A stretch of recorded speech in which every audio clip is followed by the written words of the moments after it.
뭐라고?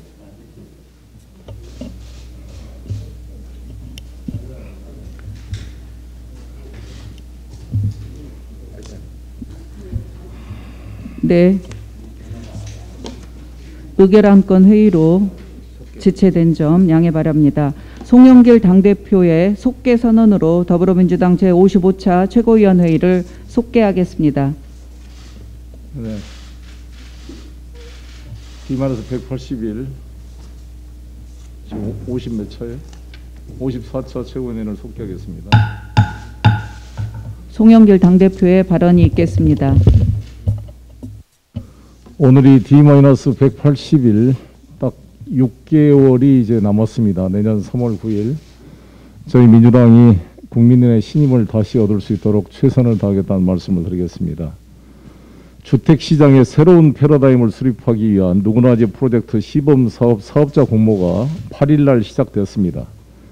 누구나 집은 청년, 신혼부부, 무주택자 등 실수요자들에게 집값의 10%만으로 내 집 마련 기회를 제공하는 획기적인 주택 정책입니다. 이번 시범사업을 통해 인천, 의왕, 화성 등 3개 지역에 모두 6,075가구의 주택이 공급될 예정입니다. 가능한 이게 절차를 신속하게 해서 빨리 이게 시행이 될 수 있도록 노력하겠습니다. 그런데 많은 언론들이 이걸 잘 이해를 못하고 이 누구나 집 프로젝트에 대해서 여러 가지 좀 부정적 의사를 써놓은 것들이 있는데 제가 이에 대해서는 제 홈페이지에 제 페이스북에 잘 설명을 해놨습니다만 핵심은 이게 박근혜 정부에 추진했던 뉴스테이와 근본적으로 다르다는 것입니다. 말씀드리자면 핵심은 뉴스테이는 7년 8년의 의무 임대차 기간이 끝나고 나면 8년 뒤에 그 오른 시가로 그 아파트를 입주인들에게 분양함으로써 엄청난 주택 가격 상승 차익을 사업자가 독식해서 가져가는 구조가 되어 있는 것입니다. 지금에 있는 부영, 중흥, 호반 수많은 건설 회사들이 분양형 임대주택을 짓는다 그래가지고 임대주택 부지를 뭔가 특혜를 받고 받아서 시세보다 저렴한 가격으로 분양용 토지를 공급받아서 의무 임대기간이 종료되고 나면 그 엄청난 8년 동안의 상승한 주택 가격을 완전히 사업자가 독식하는 구조였던 것입니다. 이것을 바꿔서 왜 이익을 사업자가 다 가져가는가? 이것을 임차인에게 돌려주겠다는 게 누구나 집 프로젝트 핵심인 것입니다. 이것을 언론이 보지 못하고 이게 뉴스테이가 차이가 없다? 왜 차이가 없습니까? 지금 박근혜 뉴스테이가 지금 완공이 된 지 2년째 지나갑니다. 의무기간 8년이면 6년 지나고 나면 이미 주택가격이 2배, 3배로 올랐습니다. 수천억의 차익을 사업자들이 독식해서 가져가게 될 것입니다. 임차인들은 8년 동안 임대해서 살고 나서 분양을 받으려고 했더니 최초의 분양가격이 아니라 그 엄청나게 오른 가격으로 분양을 하라고 하면 누가 돈이 있어서 그것을 분양을 받을 수가 있겠습니까? 8년 임대기간 끝나고 나면 쫓겨나는 겁니다. 그런데 이 누구나집 프로젝트는 미리 임차인에 살 때 확정 분양가를 줘서 그 분양가대로 10년 뒤에 아무리 집값이 오르더라도 그 확정 분양가로 주겠다는데 이 엄청난 혁명적 의미를 이해하지 못하고 계속 언론이 이상한 소리만 쓰고 있습니다. 확정 분양가가 120%라도 비싸다? 그 120%는 지금 시가보다 쌉니다. 그래서 지금 검단, 우리 유동수 위원장 와 계십니다만 검단이 최고 지금 확정, 검단이 이 35평짜리 최고 지금 확정 분양가가 6억 3,100만 원쯤 됩니다. 되는데 실제 지금 검단의 같은 평수의 시가가 8억입니다. 8억. 13년 뒤에 1.5%씩 매년 인상돼서 됐던 최고 확정 분양가격이 6억 3천만 원밖에 안 되는데 현재 시가가 8억이라고요. 13년 동안 10원도 아파트 가격이 상승하지 않는다 할지라도 이미 현재 시세 8억보다 더 싼 6억 3천만 원 정도가 최고 분양 확정 분양가액으로 주겠다는데 이 혁명적인 의미를 이해하지 못하고 120%가 비싸다 이런 기사를 써서야 되겠습니까? 좀 제대로 언론인들이 좀 분석을 해보시고 써줘야지. 제가 좀 소리를 미쳤습니다. 좀 크게 했습니다만, 아니 조금만 계산해 보면 나오는 이런 혁명적 의미를, 이게 왜 누구나지 프로젝트를 제가 8년 동안 2차 시장 때부터 고민했던 그 결과인지를 한번 살펴봐 주시기를 바라겠습니다. 우리가 모 신문에서 뉴스테이와 다를 바 없다 이렇게 기사님이 썼던데, 뉴스테이와 이 누구나 집을 다시 한번 공부해 주시기를 바라겠습니다. 두 번째, 김기현 교섭단체 대표 연설이 있었습니다. 검찰과 야당의 고발 사주 공작 의혹에 대한 국민적 분노와 불신이 임계점에 이르고 있습니다. 야당의 태도가 실망스럽습니다. 의혹의 핵심인 윤석열 후보는 8일 오만방자한 언행으로 국민을 겁박하는 뻔뻔함의 극치를 보였습니다. 전두환 씨의 골목길 성명을 지켜보는다는 착각이 들 정도였습니다. 평생 국민들을 피의자로 보고 의심하고 수사해서 구속시켰던 일로 평생을 보낸 사람입니다. 적폐 수사라는 과정에 5명이 자살하는 일이 벌어졌습니다. 자신의 검찰 동기인 변모 검사도 자살을 했습니다.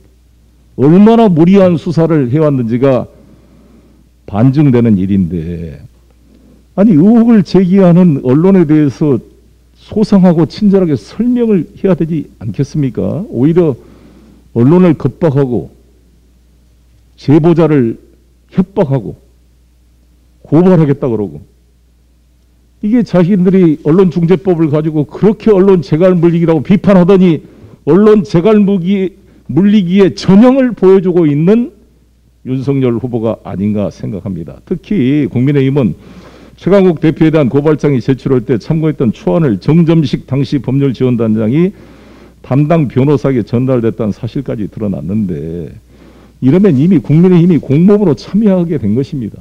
그런 의혹에 대해서 자체 조사를 통해 분명한 입장을 밝히는 것이 공당으로서의 최소한의 국민에 대한 자세다, 이렇게 말씀을 드리겠습니다.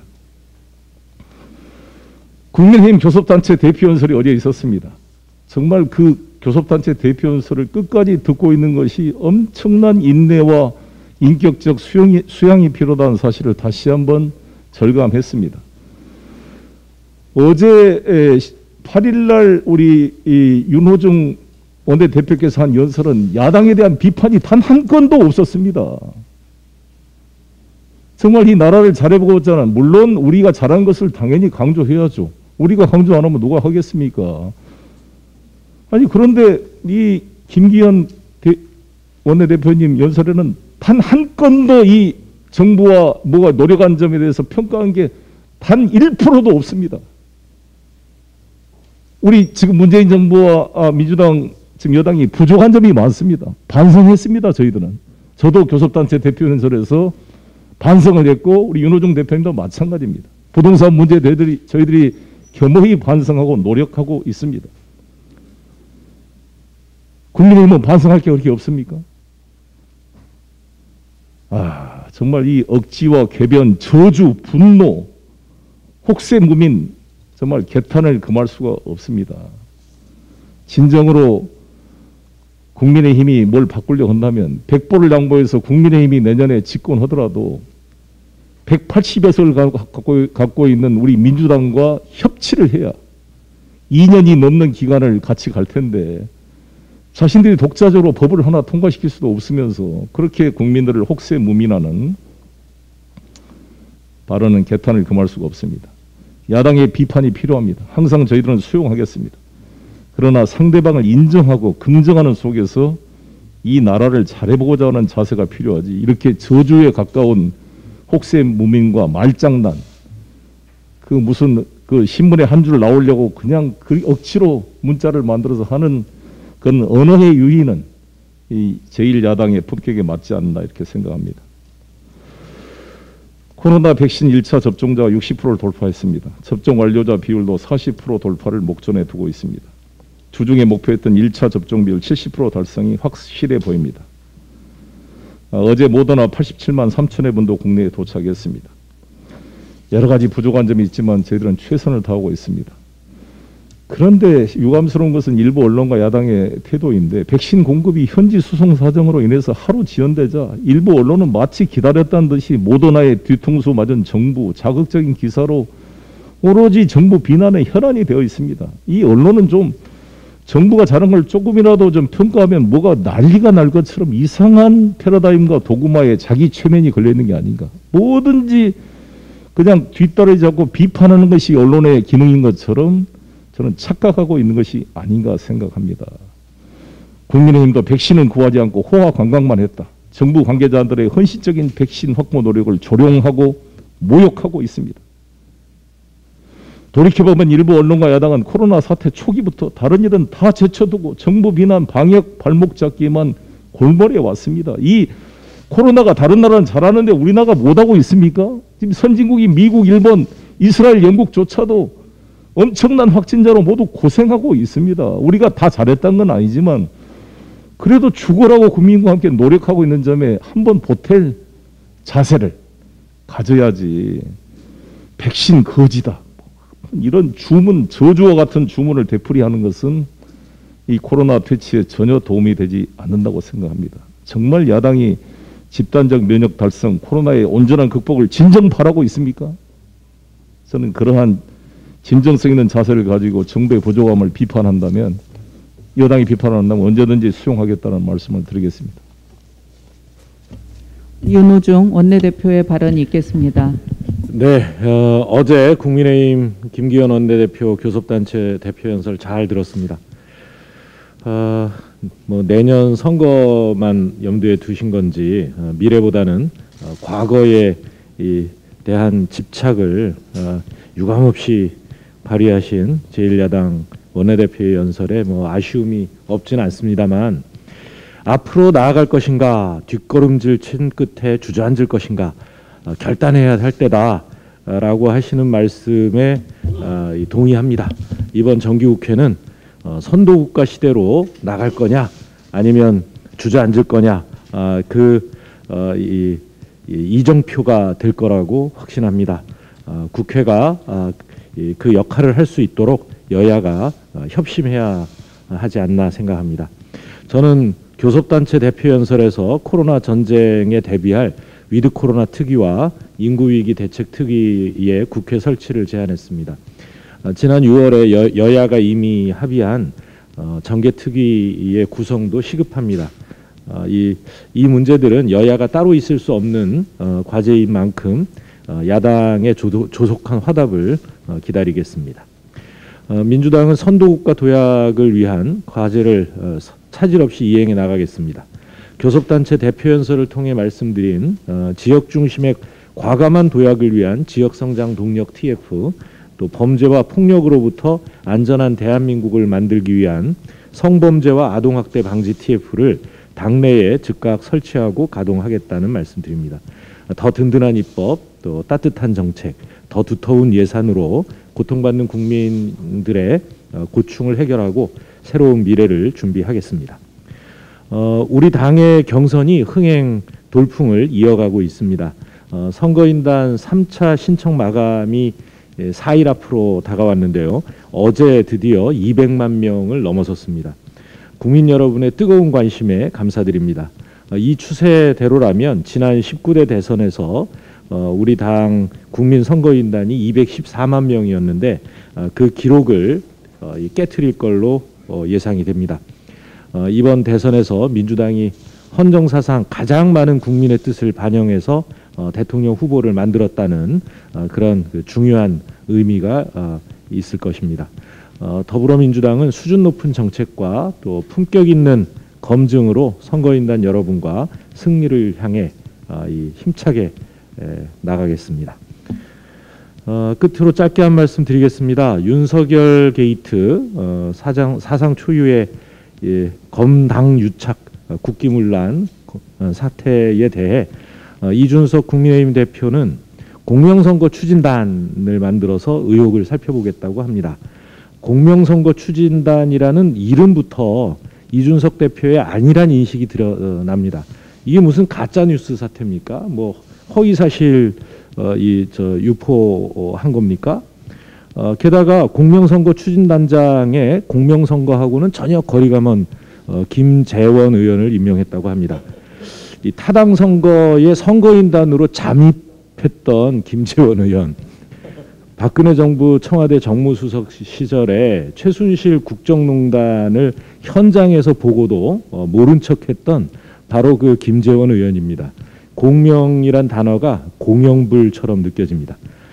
윤석열 사단발 국기문란 막장 드라마에 국민의힘당이 조연이 아니라 공동 주연이 되려 하는 것 아닌가 의심입니다. 국민 앞에 하루빨리 이 진상을 낱낱이 조사해서 보고하고 관련자 전원을 출당시키는 것만이 이 이준석 당 대표가 해야 할 일이다, 이렇게 말씀드립니다. 이상입니다. 강병원 최고위원의 발언이 있겠습니다. 섬김과 겸손은 없고 호통과 협박만 난무했습니다. 사죄는 없었고 내가 무섭냐고 국민을 겁박하는 괴물만 있었습니다. 국민을 취조실 피의자로 알고 강압적 태도로 일관하는 윤석열 후보 이야기입니다. 윤석열을 정점으로 하는 정치검찰 카르텔이 민주주의를 파괴했다는 것이 만천하에 드러난 것입니다. 국민적 조롱거리가 된 김웅 의원의 오락가락 해명은 윤 후보의 수하였던 손중성 검사에게 고발장을 받았다는 것을 자백한 꼴입니다. 이후 윤 후보와 가장 가깝다는 검사 출신 정점식 의원은 그 고발장을 국민의힘 법률자문위원회에 전달했고 그 초안을 복사 붙여넣기 해 결국 고발이 이루어졌습니다. 윤 후보가 얘기했죠. 고발이 됐냐고. 고발이 됐지 않습니까? 윤석열 검찰과 국민의힘에, 그리고 윤석열 검찰과 국민의힘에 의한, 윤석열과 국민의힘을 위한 국기문란 콜라보입니다.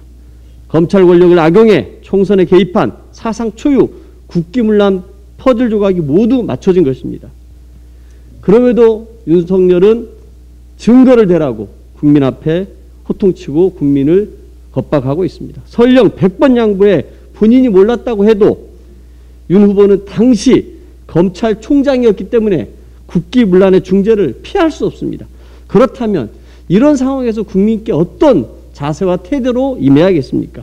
국민께 사과하고 용서를 구하기는커녕 대래 고개만 빳빳이 세우니 오만과 독선에 중독된 독재자의 모습 그 자체입니다. 이뿐입니까? 윤 후보는 고발 사주 의혹에 대해 메이저 언론을 통해 문제를 제기하라고 또 실언을 했습니다. 역시 윤석열다웠습니다. 평생 호통과 갑질을 일삼으면서 엘리트로 권력을 누리면서 뼛속 깊이 각인된 저열한 가치체계가 또 한 번 드러난 것입니다. 이미 주 120시간 노동과 부정식품 발언 등 약자 차별, 국민 무시하는 윤 후보의 검증된 전모의 특허입니다. 나보다 약한 사람은 짓밟고 지배하고 차별은 당연하다는 철학을 가진 사람은 대통령의 대자도 입에 올릴 자격이 없습니다. 이상입니다. 백혜련 최고위원의 발언이 있겠습니다. 고발 사주 의혹과 관련한 윤석열 전 총장의 기자회견은 내용과 태도 모두 최악이었습니다. 기자회견은 언론과의 소통이고 국민과의 대화입니다. 여당발 의혹 제기도 아니고 내부 고발로 시작된 문제에 대해 공작 운운하며 제보자 탓, 언론 탓, 정치 탓을 하며 겁박하는 태도에 국민은 시겁했습니다. 특히 제보자를 공격하는 윤석열 전 총장의 모습은 이분이 잘못돼도 한참 잘못된 분이라는 것을 알게 해줍니다. 공익신고자에 대해 그 어느 누구도 인적사항이나 추정할 수 있는 사실을 다른 사람에게 알려주거나 공개해서는 안 됩니다. 얼마 전까지 국가 최고 수사기관의 장이었던 사람이 제보자의 전력을 들먹이며 제보의 신빙성을 문제 삼는 태도는 대통령 후보로서의 자격을 의심케 합니다. 국민에게 윽박지르는 후보가 국민의 안전을 지킬 수 있겠습니까? 윤석열 전 총장의 제보자 공격을 보며 국민들은 영화 내부자들을 생각했을 것입니다. 내부 고발을 한 이병헌에 대해 강간, 살인을 뒤집어 씌워 제보의 신빙성을 떨어뜨린 것과 뭐가 다릅니까? 내부자들에서는 국민을 개, 돼지로 표현했지만 현실의 국민은 윤석열 검찰의 행태, 그리고 국민의힘의 모습을 절대 잊지 않을 것입니다. 이준석 대표는 당내 공명선거 추진단을 통해 관련 의혹을 살펴보겠다고 했지만 당의 개입 의혹이 계속 나오고 있는 상황에서 공연불이 될 가능성이 큽니다. 고양이한테 생선 맡기면 생선 뼈도 안 남습니다. 국민의힘은 지금이라도 쇼는 그만하고 윤석열 검찰과 국민의힘의 커넥션에 대해 국민 앞에 진심으로 사죄하고 조사 및 수사에 적극 응해야 할 것입니다. 이상입니다. 김영배 최고위원의 발언이 있겠습니다. 윤석열 국민의힘 예비 후보의 기자회견을 보고 국민들이 조폭, 두목 혹은 정치 깡패의 모습을 보았습니다. 언론의 재갈 물리기를 위해서 대놓고 협박하는 모습이 오히려 안쓰럽기까지 하다, 이렇게 말씀하시는 분도 있습니다. 얼마 전까지 언론 자유의 전사인 양 나서더니 막상 자신과 가족 측근의 치부가 드러나려고 하자 마이너 언론에서 보도했다는 등의 차별적이고 저열한 망언으로 이를 피하려고 하고 있는 것입니다. 미국의 언론 자유를 상징하는 사건인 펜타곤 페이퍼와 워터게이트를 보도한 워싱턴 포스트도 실은 지역신문이었습니다. 모든 국민에게 언론 출판의 자유를 부여한 헌법 제21조를 굳이 거론하지 않더라도 국민의힘과 윤석열 후보가 정말로 언론 자유를 말할 자격이 있는지 묻지 않을 수 없습니다. 또한 윤석열 후보는 공익 제보자조차도 인정하지 않는 무법자적이면서도 호전적 태도로 일관하고 있어서 매우 충격적입니다. 공개되지 말아야 할 공익신고자의 신상에 대해서 과거 그 사람이 어떤 일을 벌였는지 여의도판에서 모르는 사람이 없다라고 맹비난하기도 했습니다. 진실이 밝혀질까 두려우니까 오히려 제보자, 즉 메신저를 공격하는 전형적인 공작 프레임을 쓰고 있는 것입니다. 윤석열 후보와 같은 폭력적 언행 때문에 바로 공익신고자 보호법이 있다는 점을 국민과 함께 다시 상기합니다. 이번 문제의 핵심은 이 고발장들을 과연 누가 전달했느냐 하는 것입니다. 그런데 이미 두 가지가 확인되고 있습니다. 첫째, 김웅 의원의 오락가락하는 그런 변명 사이에서도 손준성 검사로부터 김웅 의원이 받은 것으로 확인된 사실을 들 수가 있겠습니다. 지금 김웅 의원실이 아마 지금 이제 보도에 의하면 공수처에서 수색을 하고 있는 모양인데요. 진실이 곧 밝혀지기를 바랍니다. 둘째, 정점식 의원이 변호사에게 전달했다고 하는 소위 초안이 손준성의 파일과 거의 똑같다는 점에서 정점식 의원이 도대체 이 파일이 어디서 났는지 그 출처를 확인해야 합니다.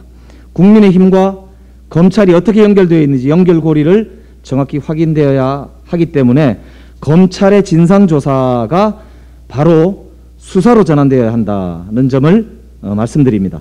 9월 3일 한 라디오 방송에 출연한 장제원 의원은 이렇게 얘기했습니다.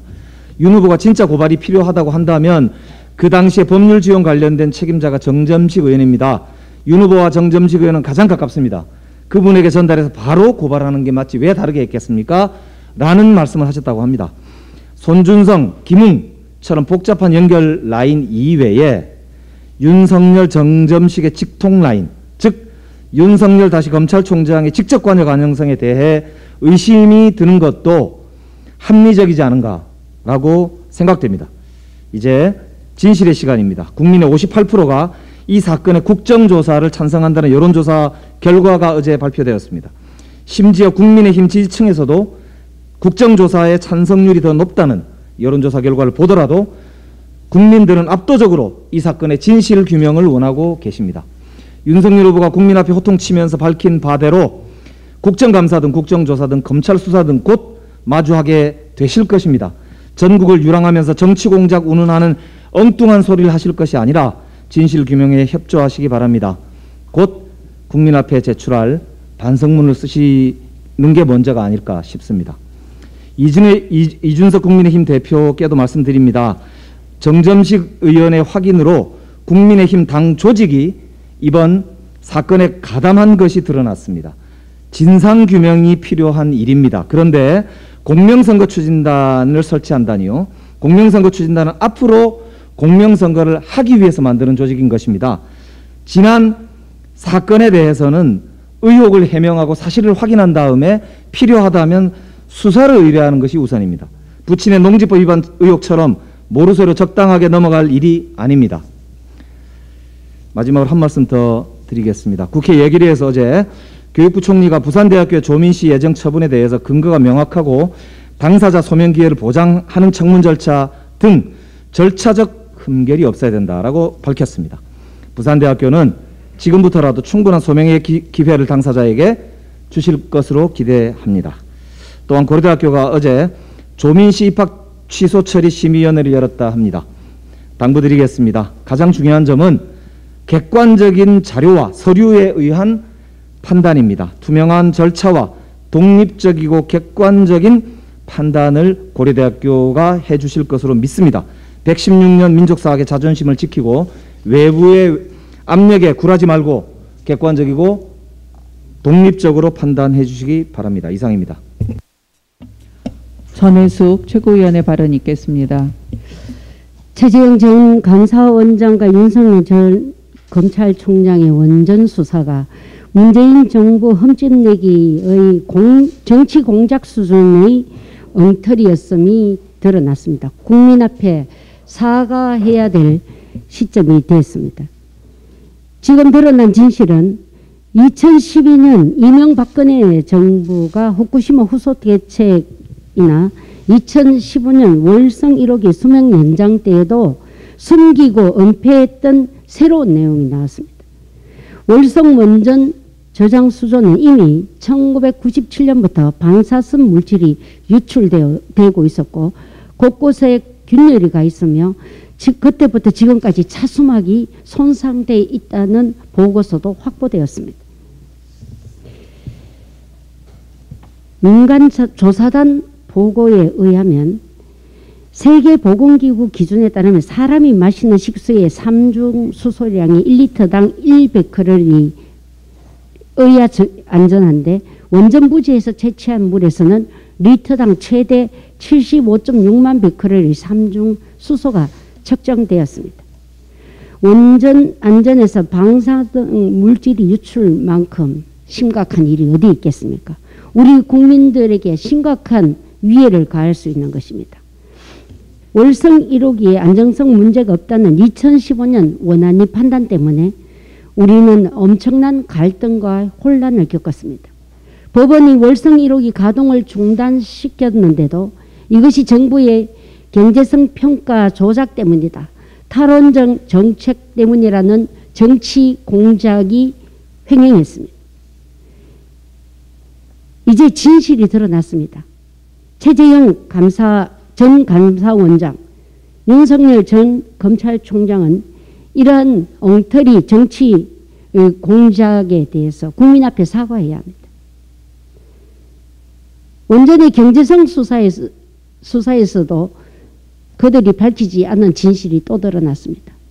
월성 1호기 가동은 해마다 약 1,500억 가까이 적자를 보고 있다는 것이 2014년, 2018년 자료에 되어 있습니다.